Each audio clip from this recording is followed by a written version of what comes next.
আসসালামু আলাইকুম রহমতুল্লাহি বারাকাতুহু। আপনাদের মাঝে একটা ভিডিও নিয়ে হাজির হলাম। ভিডিওটা অনেকজন দেখবে, অনেকজন দেখবে না। তো যারা দেখবেন ভাই, তাদেরকে শেষ পর্যন্ত দেখার জন্য অনুরোধ করলাম এবং আমার কথাগুলো শোনার তাদেরকে অনুরোধ করলাম। বর্তমানে আমি শ্রীলঙ্কায় আছি, আপনারা জানেন, অনেক মানুষ জানেন। এখন বাজে বর্তমানে শ্রীলঙ্কায় 2টা।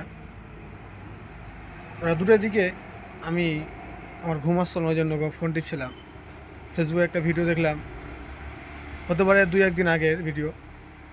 এক বাচ্চা, সে অসুস্থ মায়ের জন্য ভিক্ষা করছে। ভিক্ষা করছে ভালো কথা, সে তো হারাম কাজে যায় নাই, সে তো চাঁদাবাদি করে নাই বা কেউকে চুরি ছিনতাই করে নাই। ঢাকা শহরে অনেক চুরি ছিনতাই করে, তো এই বাচ্চা তো অনেক করে নাই। ভাই, এই বাচ্চা কী ভুল করেছে? কোনো ভুল করেছে?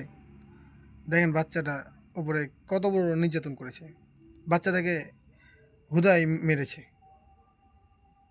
তো ভাই, আপনার বিচার তো কেউ করতে পারুক আর না পারুক, ইনশাল্লাহ আল্লাহ তাআলা আপনার বিচার করবে।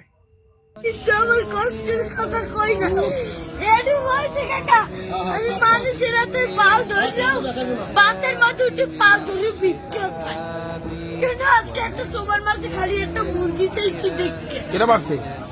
একটা উন্ডালে একটা সারে ভাই, ওনাকে টাকা দিতে অনেক কষ্ট। তোমার এখন আপনি কে? মধ্যে বাপ নাই, আছে ওই একটা মা।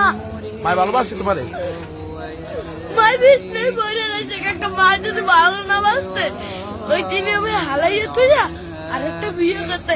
হেলে মায়ের গর্ব ছিলাম, হেলে একটার বড় করতে না। মাই ভালোবাসে, ঠিক আছে। তুমি মায়ের ভালোবাসো না? আমার মায় আমাদের একটা মুরগি খাইতে চাইছে, একটা সাড়ে দশ এই চাই লইছি মুরগি চাল। আমি তো কেটারে কই না কষ্টের কথা। من الصحاب ومن يأمن